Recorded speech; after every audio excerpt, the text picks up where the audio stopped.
Hi and welcome to this video tutorial on Creo sheet metals. In this video, I'm going to explain about the basic introductions to Creo sheet metals. And for more additional videos, please do subscribe my channel. And to create a new sheet metal interface, click on File and then New.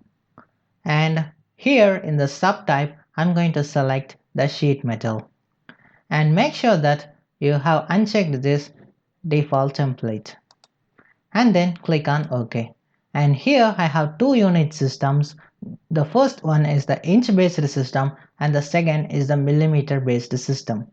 And I'm going to select this millimeter based system and then click on OK. So this is the interface of Creo sheet metals. And when you notice the ribbon tab, you see that most of the commands used here are grayed out. Before creating a sheet metal, you must understand the primary wall and the secondary wall. The primary walls should be drawn at the beginning of the drawing and then followed by the secondary walls. So these are the commands which are used to draw the primary walls.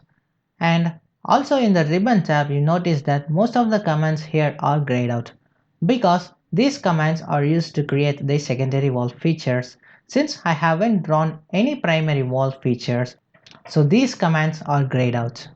And in this tutorial, I'm going to explain one of the primary wall features, that is Planar command. Click on the Planar and my reference tab is highlighted and it asks me to define the sketch. I'm going to select this plane and click on Sketch and go to Sketch View, and here I'm going to draw a rectangle as a primary wall. Select the first point and then second point and then give a check mark to it.